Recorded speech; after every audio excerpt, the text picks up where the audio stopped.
Hi, my name's Eric Paglia, and welcome to the third episode of the Leadership in Business Accelerator. Today, we'll explore the water technology nexus by asking how business can positively impact society. In just a moment, we'll be joined by an expert panel to discuss how innovations in data and technology can be leveraged to move towards the goal of being water positive. To set the stage for the panel, we'll start this session with a pair of presentations on exciting technologies and data-based solutions in the water and sustainability sector. First up is HRinyak Hadzia Medevic, the Senior Manager for Global Sustainability at Starbucks, who'll speak about the recently updated Starbucks water strategy.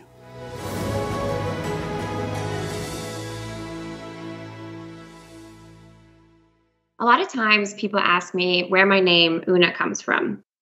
I respond by proudly sharing that my name comes from a very special place near and dear to me. Una is a river that flows through Croatia and Bosnia and Herzegovina and is one of the few remaining free-flowing rivers in Europe. Born there, I got to enjoy all the natural beauty of the region, but all of this tragically ended when the war broke out in 1992, and my family had to flee Bosnia and Herzegovina. Through these experiences, I've brought my background as a refugee and as a woman to every role I've taken on. My namesake also reminds me daily of the incredible importance water plays in our lives. Water, as we all know, is one of our planet's most precious resources, facing significant challenges. It's a finite resource that requires governments, businesses, and communities to come together to protect its existence. And unlike many climate issues that we tackle globally, water is a very hyper-local issue. Water challenges in one community tend to be very different than what we see several miles away. As a result, we've seen that the corporate water stewardship space has also evolved to reflect and be mindful of these issues a lot more. Today, I would like to share with you the journey that we've been on at Starbucks and to share our updated water strategy with you all. By 2030, 50% of water withdrawal from our global operation, packaging, and our agricultural supply chain will be conserved or replenished, prioritizing action in high-risk basins, while catalyzing improved watershed health, ecosystem resilience, and water equity. Today, I want to share with you how we've come to this new target and strategy, why working alone won't address these complex issues related to water, and finally, the importance of the intersectionality of these issues between people and planet. As part of our process to redefine this water strategy and target, we completed a robust benchmarking exercise, research exercise, engaged stakeholders across the water sector from key NGOs, investors, donors, peer companies, and so forth. Through this, we underscored why it is simply table stakes at this stage for companies to work on water efficiency in their own operations, knowing that we all need to go farther to really expand thinking and look at our supply chain. We know the grim statistic, right? Out of the 1% of fresh water that's available on the planet, agriculture uses about 70% of it.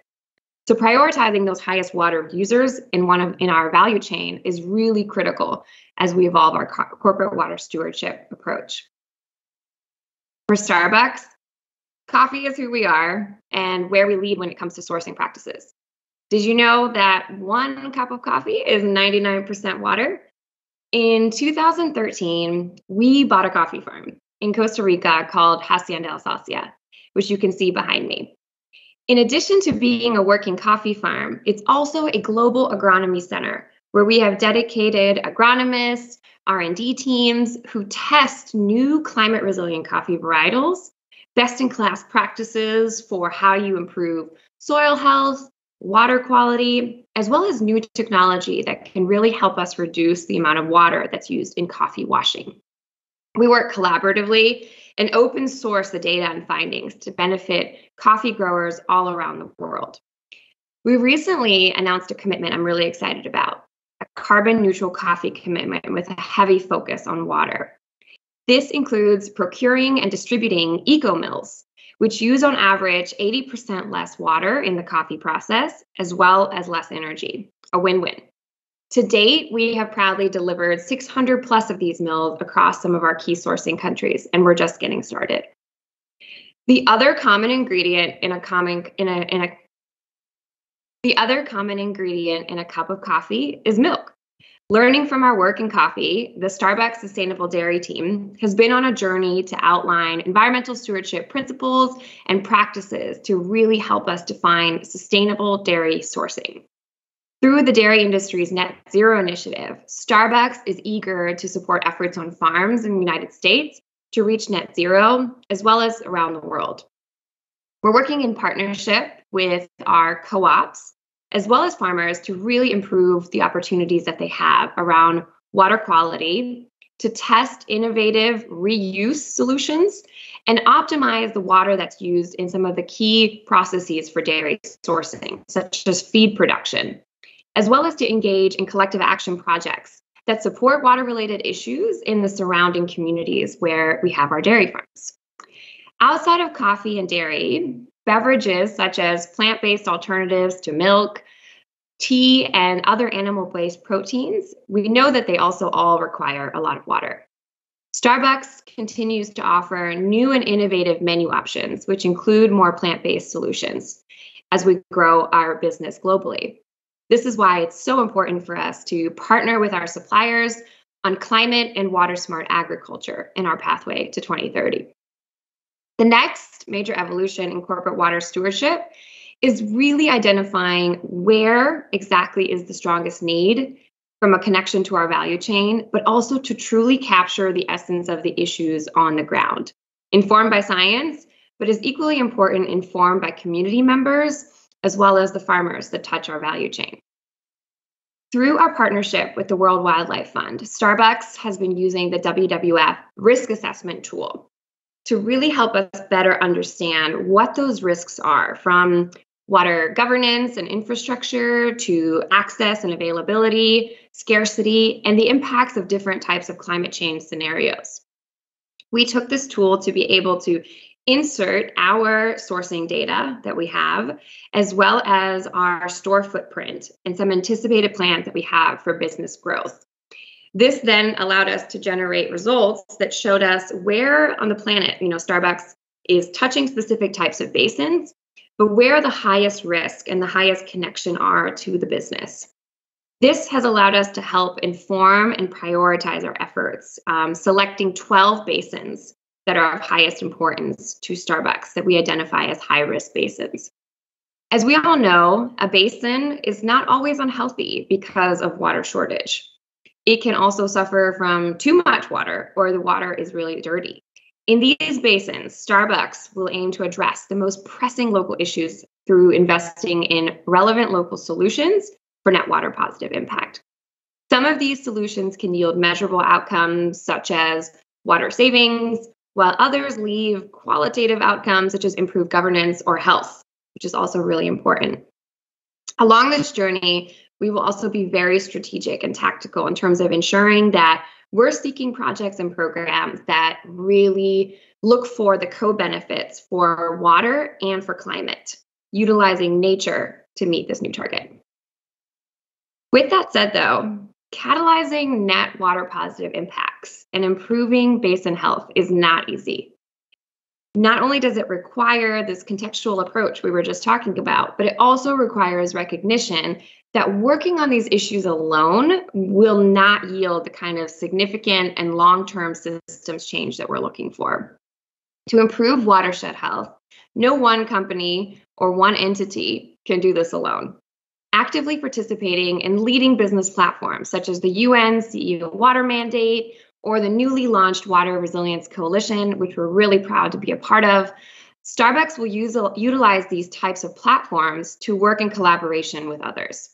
From companies that we already have existing relationships with, such as PepsiCo, to engaging with local NGOs, community members and leaders, as well as broader governmental institutions to collaborate for this truly sustainable long-term change. In particular, over the next 2 years, Starbucks will work alongside peers through these collective action initiatives in some of the key basins, such as the San Joaquin in California, really close to where I live, and where we see the deep impacts of the drought impacting the West, as well as to our global markets. China is really important to Starbucks in terms of the growth that we have and the support we want to provide to our partners there. So the Yangtze River Basin in China, which supports stores as well as coffee and tea sourcing and dairy, is really important for us to work on the efforts faced by that basin. The other part of this important equation is the work that we do for people. People have to be put at the center of everything that we do. Access to clean and safe drinking water is a global human right. Yet we know today that over 700 million people around the world do not have access to reliable water and clean water. The disproportionate impacts of this water and climate crisis are largely felt by women and girls, as well as those least responsible for these impacts, including Indigenous communities and communities of color. Through the Starbucks Foundation and the work with our Ethos product line, we've had a long history of supporting water access, sanitation, and hygiene, WASH-related initiatives, with a focus on communities where coffee and tea and cocoa are grown. But now we're ready for the enterprise to do more as well. Starbucks is setting a new corporate target to empower 5 million people to be part of the solution to water challenges, with a focus on women, girls, and marginalized communities through WASH. We know we can't do this alone either.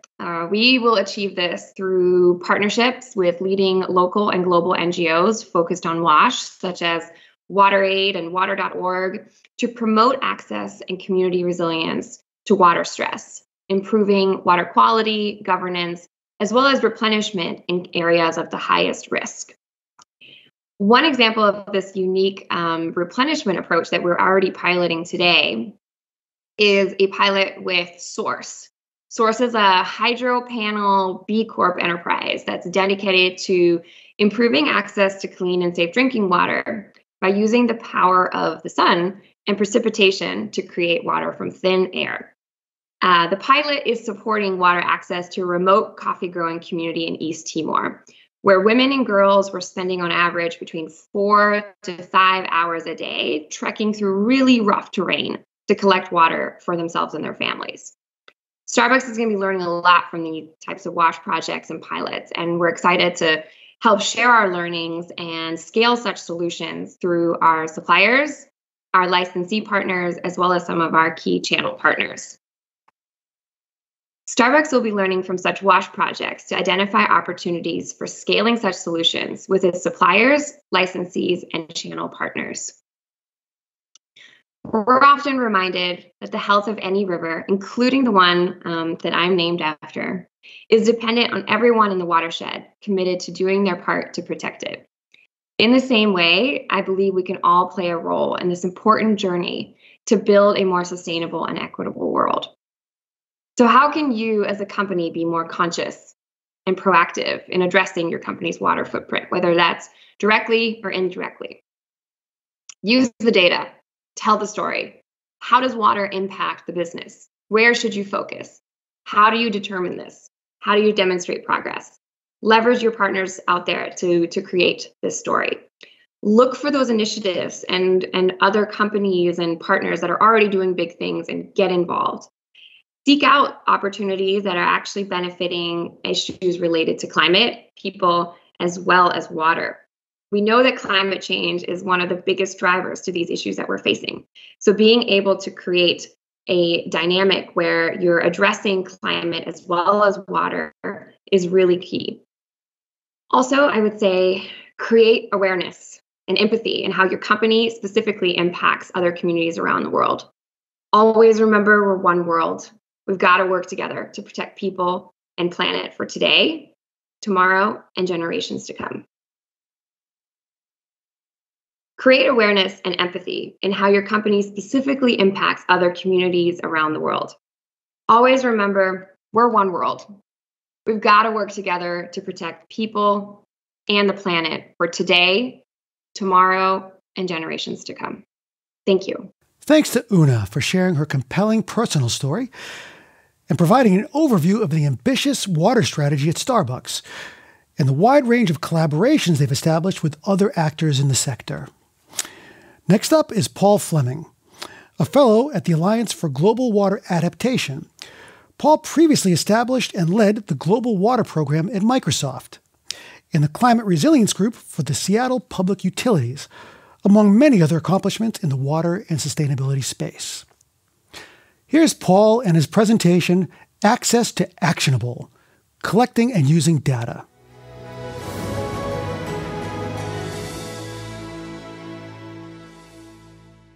Hi, everyone.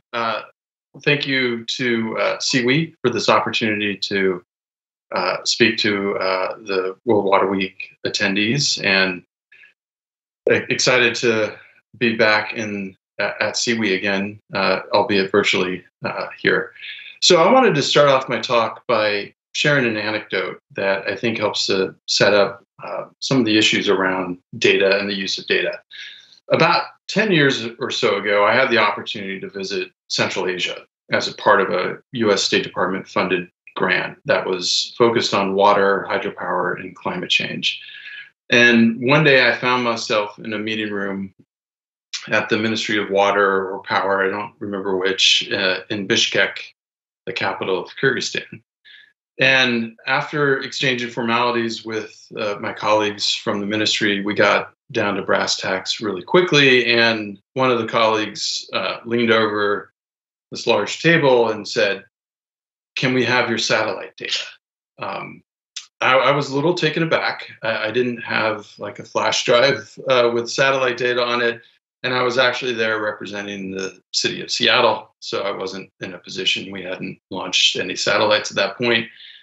But I was able to, step back and draw out some more context about what drove that request from this manager at the ministry. And what I learned is that with the collapse of the Soviet Union, most of the hydromet monitoring system and services that had sort of spanned those former Soviet states had also collapsed. And they had lost upwards of like 80% of their monitoring stations on some of the major rivers that spanned and crossed national boundaries.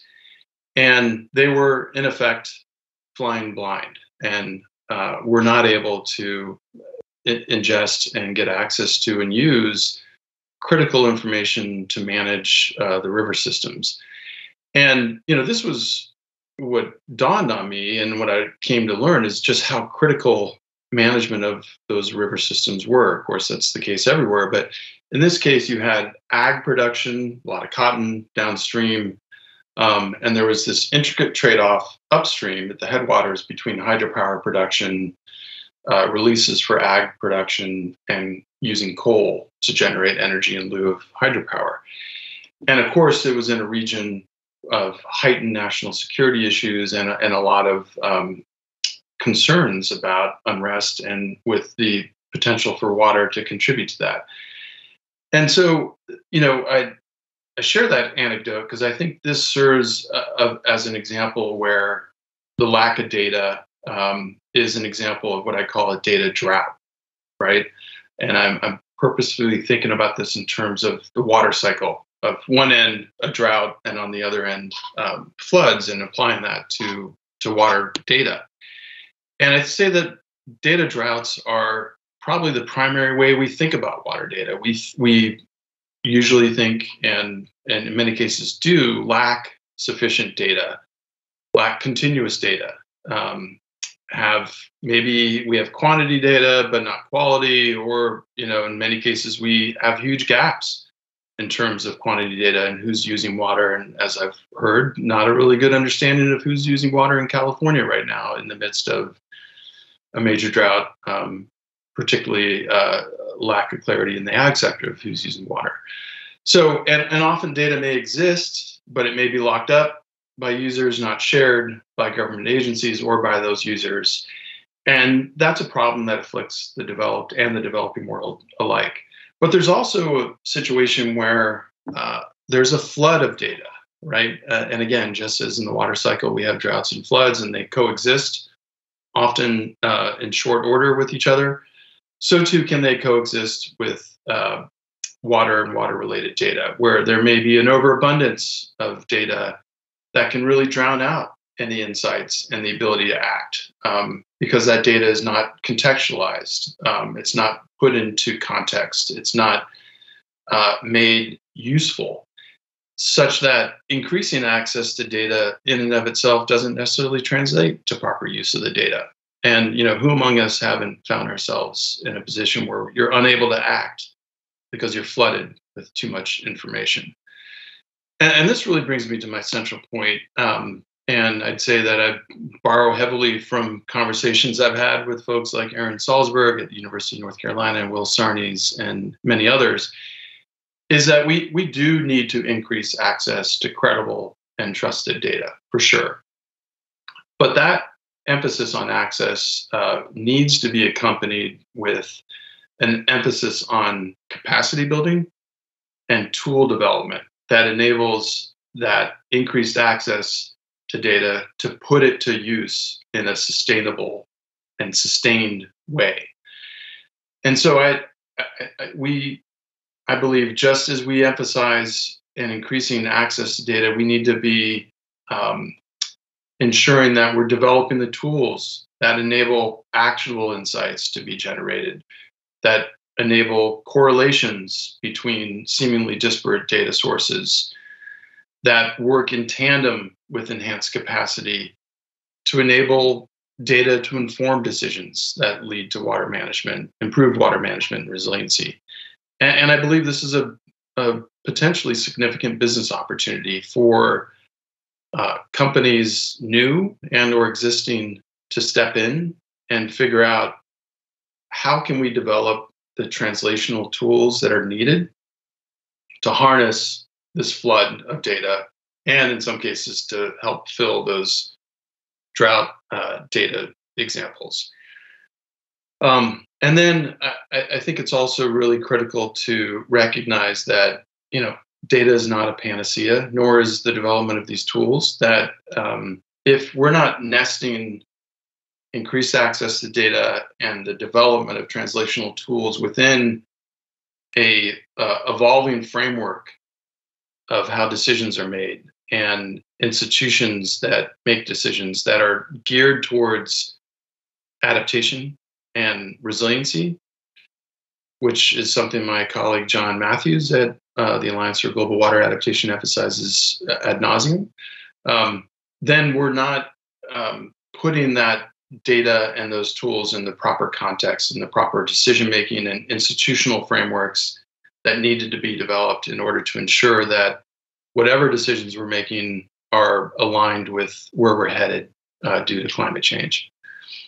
So I wanted to close with a couple examples, certainly not exhaustive, of companies and initiatives that I feel are deploying some novel approaches to helping to contextualize external data and build situational awareness for companies and others. And I may also share kind of my current dream tool that I would love to see developed.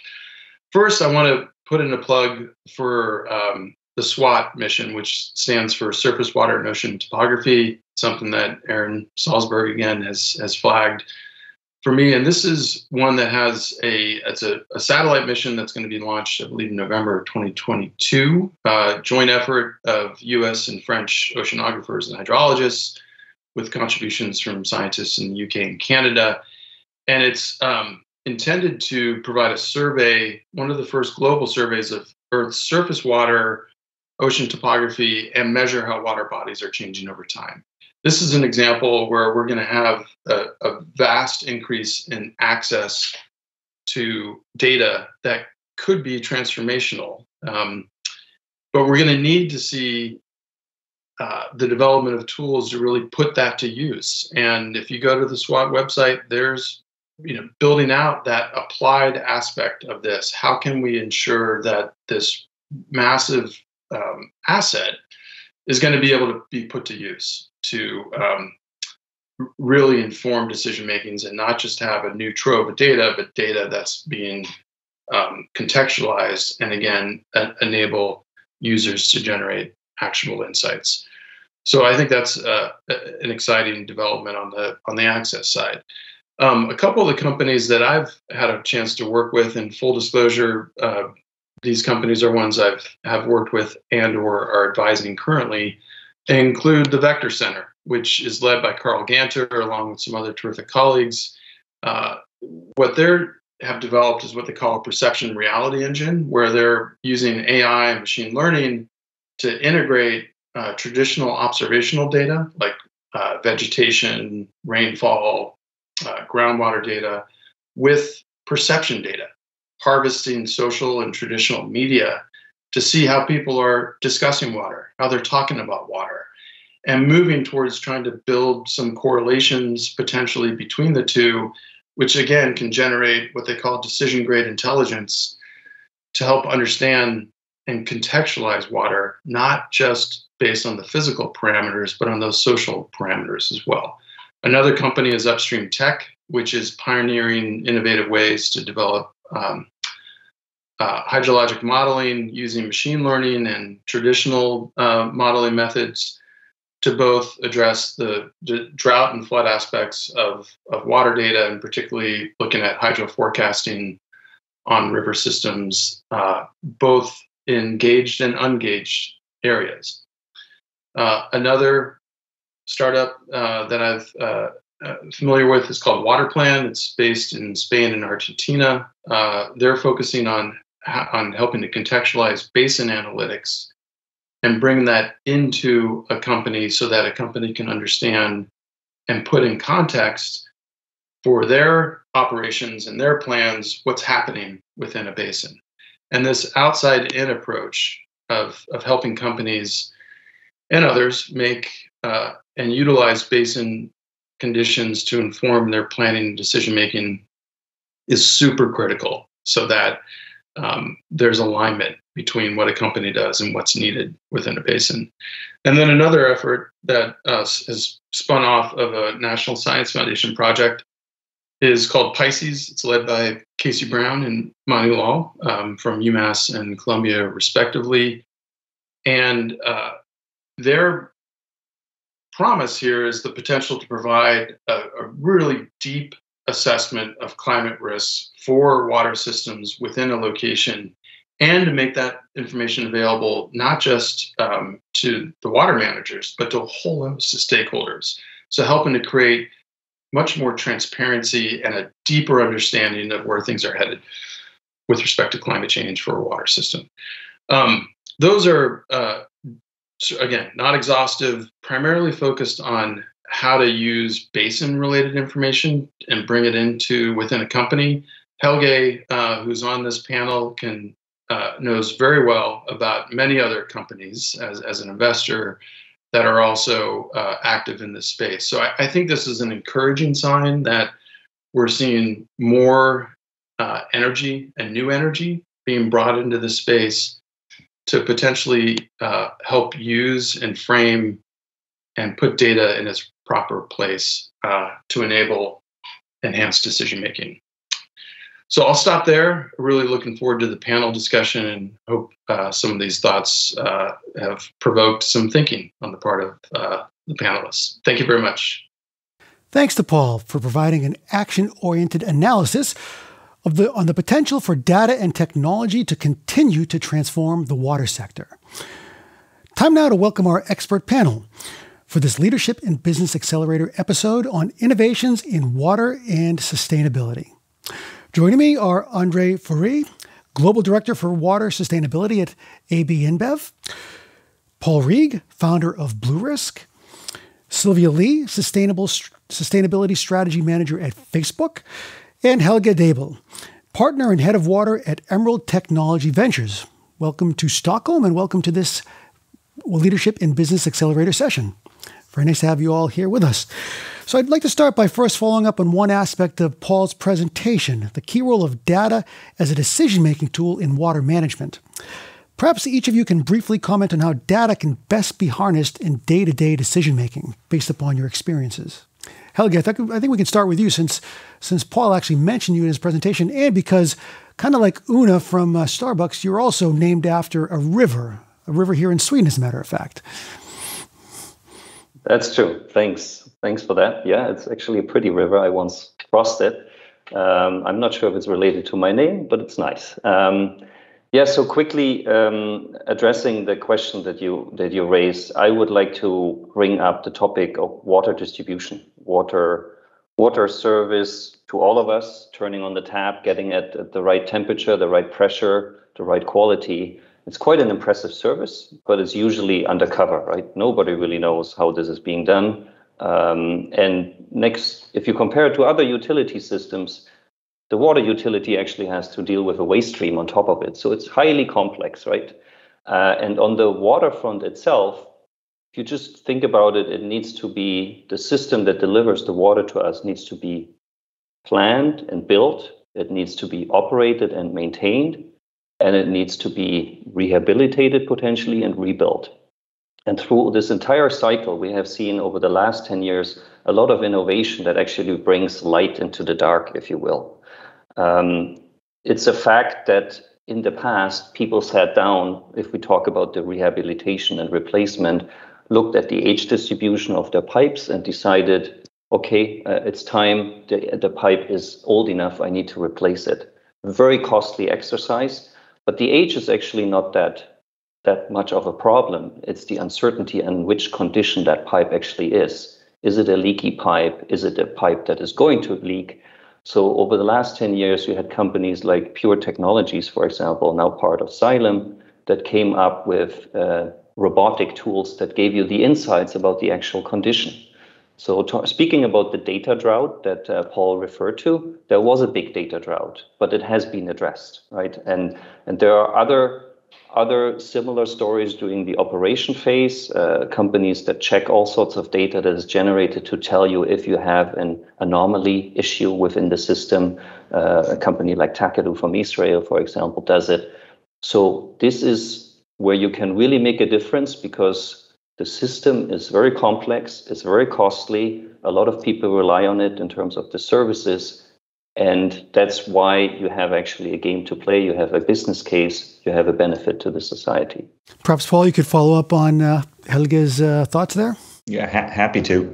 I was going to comment more broadly on an important aspect of how we use data to support decision-making in the water industry and probably in other industries as well, which is I think it's really important to think of data as a tool. And, similar to any other tool, you need the right tool for the job, right? So which in the water space, it means really understanding the type and the objective of the decisions you're trying to inform, to then inform the type, the scale, the coverage, the temporal scale of the data that you need to inform that decision.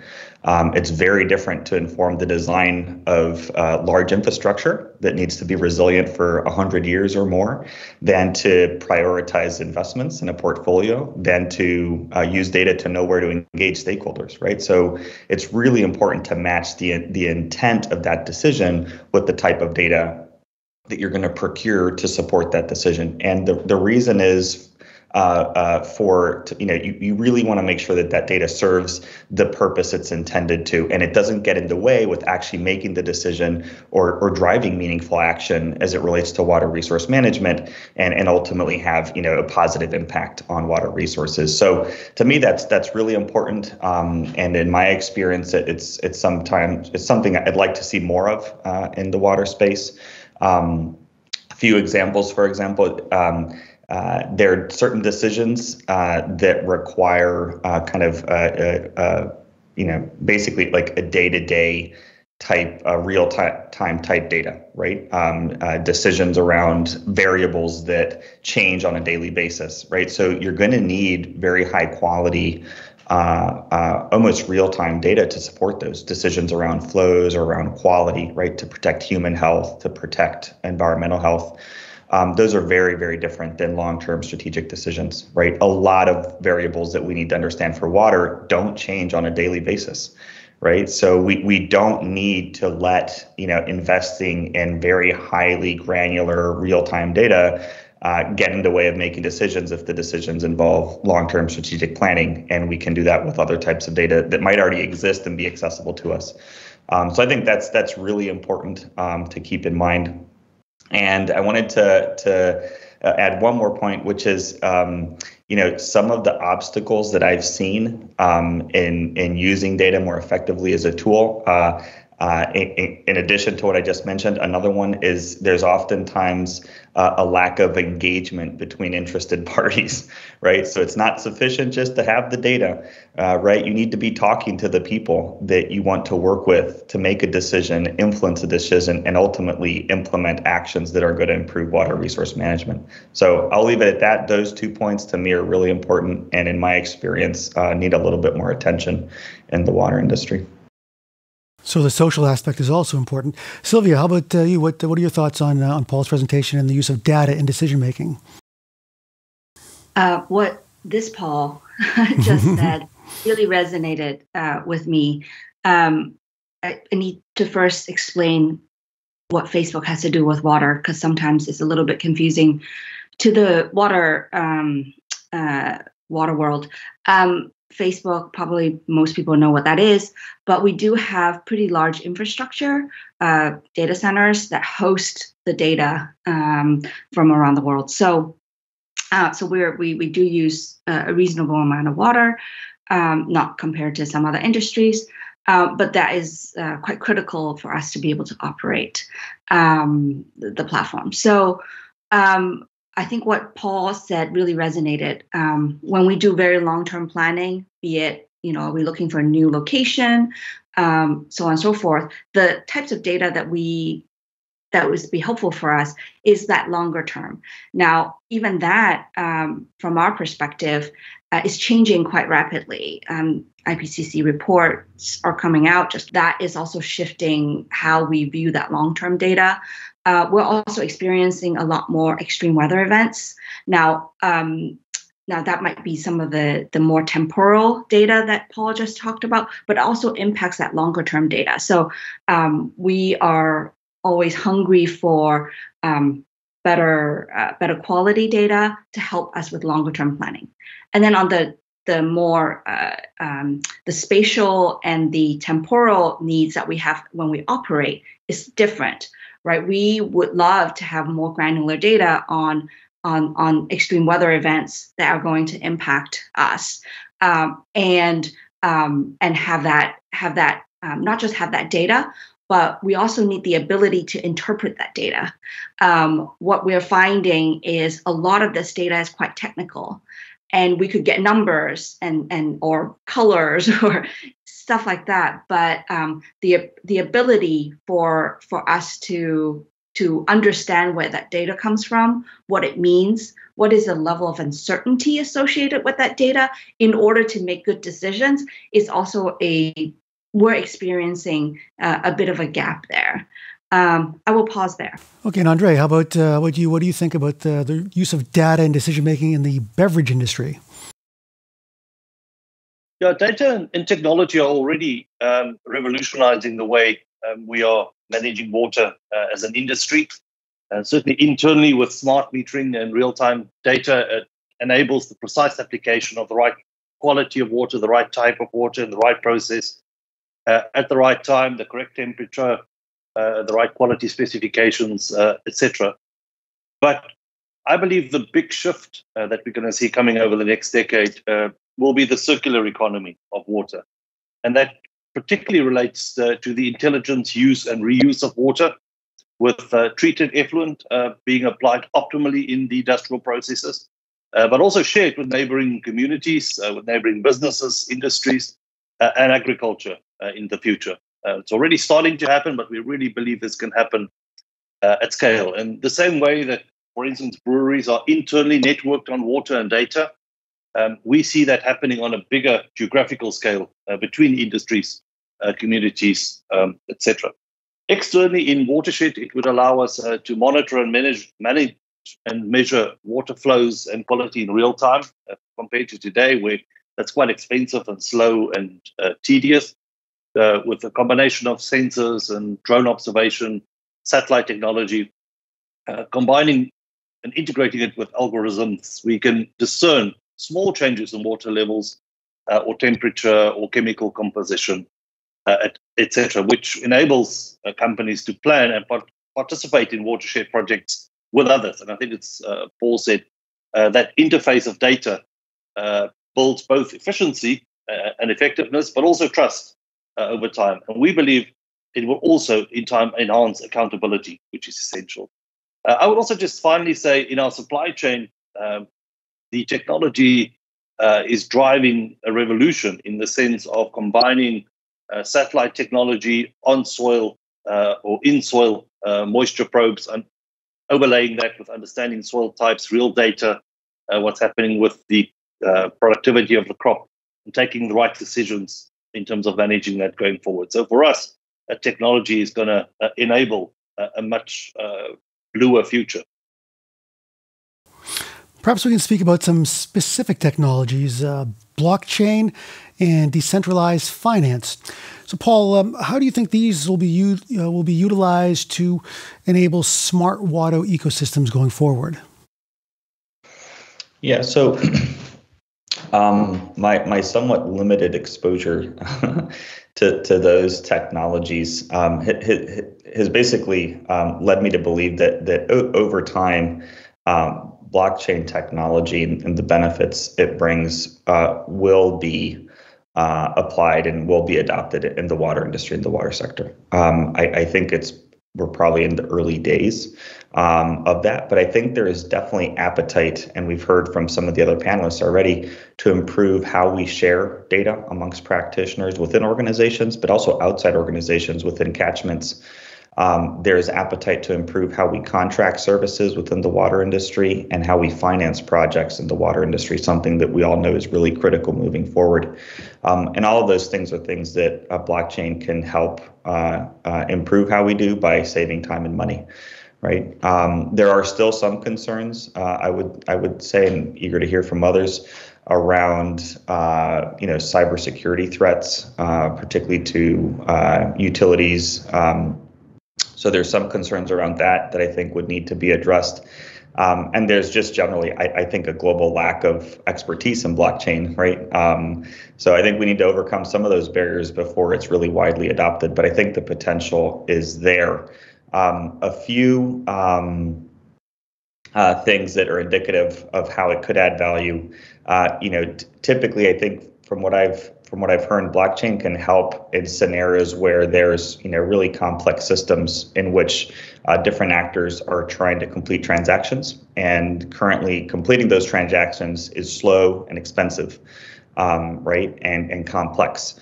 So, different parts of the water industry that have such systems or ecosystems, right, of multiple transactions between different actors that are currently happening, but it's slow and expensive. I think blockchain is going to have, or offer a really big opportunity to accelerate and improve how we do that with transparency and credibility. So, for example, between service providers, for example, water utilities and industrial water users that might be outsourcing treatment services, when those engagements happen across international borders, or when they happen across different actors that have different methods for how to calculate payments, for example, or unlock capital, blockchain can help, right, facilitate those transactions in a smoother way. Another example where we've seen some uptake is in water markets. Water markets are highly localized markets. They can be super complex to operate in, so complex that many times they required third-party brokers, right, to get involved, and then that increases the cost to play, and it's a barrier to small players to come in and play in that market, right, and it makes it really difficult to complete transactions. Water markets oftentimes always require real-time information, right, to understand whether contractual requirements are being fulfilled, right? Is water being delivered when I need it, where I need it, right? And using sensors and IoT to connect what's happening and basically indicate whether contractual obligations are being met and triggering payments, right? All of that can be really accelerated with blockchain technology and decentralized finance, right? And smart contracts as well. So I think there's a few areas in the industry that are really ripe for these technologies, and I think some of the panelists already alluded to that. I think it's a matter of time. We need the right expertise, which I think we're generally lacking. But the opportunity is there, and I think the opportunity for really meaningful positive impacts in the sector in the long term are definitely going to be on the rise. Yeah, and I think you mentioned earlier the people, right? Usually what people say, it's technology, but it's also about people and processes. Exactly. So getting the processes slowly established in these water-related organizations is a challenge, but I think it helps that there's also a generation change happening in many organizations, right? Digital natives come in, and that will help with all of that. Yeah, it definitely helps. It helps build trust too, give people confidence by having people come in that have appetite and are enthusiastic about it and have the expertise, for sure. Yeah. If we could turn to another type of technology, Sylvia, how will advances in AI ML enable smart water ecosystems? So there's a few ways that we've already seen it working, and we anticipate that to scale. One good example, Facebook with Columbia University a few years ago made available the most comprehensive, detailed population density maps in the world that is publicly available. Resolution at 30 meters. It used to be at 100 meters. And we're now seeing a great uptake by water access professionals, sanitation professionals, as well as folks working in disaster mapping and relief, in being able to understand where people are located so that we can help, or they can help provide either water and sanitation services or flood relief to folks. And by using the power of AI and machine learning, we are seeing that evolution to be able to provide services and to folks. Another good example, we're just starting to explore. As a company, we invest in a lot of water restoration projects in different parts of the world. We're starting to use some of this newer technology to monitor how our projects are doing, and especially, we funded, for example, some tree planting projects, and now trying to track how they're doing, or wetlands and so on and so forth, in the middle of a very heavy fire season, and so and wanting to know that our projects, our investments are getting a good sense of what they're doing, but also understanding, what the water situation is. So we are seeing a number of examples where, we've been doing it for a few years, but now is actually more urgent and more helpful, I guess, than ever. Do any of you others have any thoughts on AI in the water sector? I alluded to it earlier. I just think I'm a big advocate of using any kind of, whether you call it AI or whatever big buzzword you want to use, making smart use of data is especially strong if you have high complexities and lots of value at stake. And I would say, in terms of complexity, if you look at water, you have a scientific complexity. You speak about hydraulics, biology, physics, chemistry. Then you have the sociology aspect of it, like what does it mean for society, health, public health. Then you even have a psychological aspect. We all are connected to water somehow. That can be an inhibitor and a barrier, but it can also be an extremely powerful driver, right? But all of that makes it very, very complex. And then if you talk about values, I already alluded to the services that most of us are fortunately used to they're extremely expensive, and some of it we don't realize because it's not brought to the front page of a newspaper or so on. But we need to get smarter in managing it, and we have extremely strong drivers acting on our systems, acting on the ecosystems as well as on our engineered systems. So bringing tools like AI to play there, it's a no-brainer. You just need to have the right people. You need to align the processes, as we talked about. But it's extremely powerful, and I think all of us that we're involved on this front, we can witness it, and it's exciting. It's passionate. But there's no doubt that technologies like AI brings enormous benefits. I think Sylvia demonstrated just how it enables the investment and tracking and managing and monitoring of ecosystem investments at scale, which was never possible before. So that's hugely powerful, and we see that growing. But like all technologies, there's also a flip side. It can incentivize companies to only focus on the narrow measurements. How many trees that we plant, how many ecosystems that we invest in, and not necessarily understand what is the watershed health situation in that area, what is the right type of investment.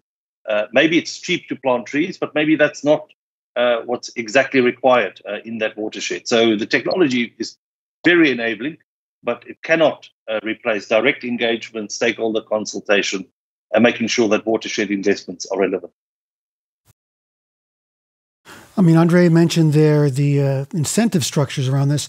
Helge, perhaps how can tech startups and entrepreneurs be incentivized to solve water ecosystems? Well, maybe let's first understand that for an entrepreneur or a startup to be incentivized, it needs to have a strong business case, right?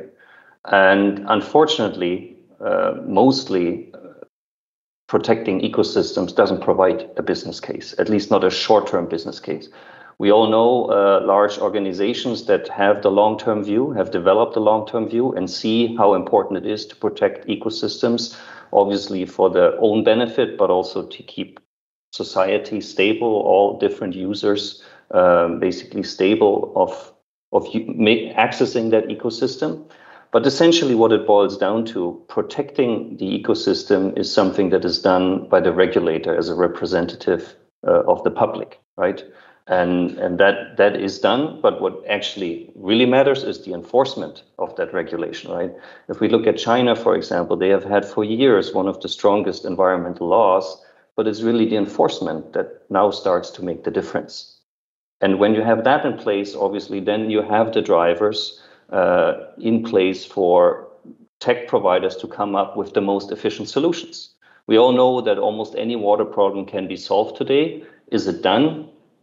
Question mark. Is it done in the most efficient way? Another question mark. So we need these entrepreneurs and innovators and entrepreneurs to come up with the smartest solutions. And now as a society, how do we want to ensure that that is happening? I think what we have to do is, as I said already earlier, we have to bring the issues around water to the front, right? We have a big help right now that I guess nobody of us would like to have, but what is happening with climate change creates a tremendous awareness, right? So I think you have more and more digital natives that are becoming aware of the water issues, and they want to do a meaningful job. They want to have a contribution on how things are going on our planet. So there is a natural support there. And if you look at places like Israel or Singapore, where there has always been a general public awareness around the water issues and the kind of entrepreneurs that grow out of it, that really gives you hope, right? So you need a strong regulation and enforcement, and then you need to tap into the most driven, most creative minds, and not just go to the engineering schools. I'm a civil engineer myself, so don't just go to the civil engineers. Ensure that you talk to the broader pool of capabilities. And then you do get the right people on board, and they will be incentivized. I don't know what my colleagues would think, but that's how I view it. Would anyone like to follow up on Helge's comments there? I mean, I think Helge already touched on it, but I do think there are long-term incentives for corporate practitioners, particularly that have a very high reliance on highly functional ecosystems, to engage and promote the conservation and protection of ecosystems. And I'm sure Sylvia and Andra can touch on that, but there's a very strong business case for action on improving watershed health in the long term. I'm saying in the long term because they're long-term issues, not because it's not important in the short term. It's very important in the short term, but the interventions and solutions and financing required are going to really unfold and have an impact on the long term. But we're seeing a huge uptake in our work from corporate practitioners and investors indirectly that want to see more done in that realm. And I think we're just going to see more and more of that over time. I don't know, Sylvia and Andra, if you want to weigh in on that. Certainly in the beverage and the brewing industries, healthy watersheds are essential for the future, both in terms of our production facilities. We need high quality water, and of course also making sure that we have high quality ingredients in the agricultural supply chain. So you would hear no one in the beverage industry debating, is this important or what is the business case? Is just absolutely essential for the future of the industry. So it's inherent to the way we think, we approach our business. So ecosystem investment, green infrastructure is critical. Yeah, I would say the tech industry also feels that way. We're not quite as advanced as the beverage industry because you guys have been around a lot longer, but also we're learning a lot from what you've done over the past few decades. So we're getting there, and I think you're seeing a lot more engagement on water by the tech sector. I was very happy that there was so much focus on the human dimension of this issue, the social, the psychological, the stakeholder engagement aspects of water management, and a panel otherwise devoted to the data, technology, and innovation aspects. So thank you all very much for joining us here on this third Leadership in Business Accelerator episode. Thank you. Thanks. Goodbye, everyone. Goodbye. Thank you. And tomorrow we'll be joined by Xylem, Powwater, USAID, and Manera Buenaventura to discuss how business structure and governance can be leveraged to create shareholder value and water positive impacts. So join us tomorrow, same time, same place. See you then.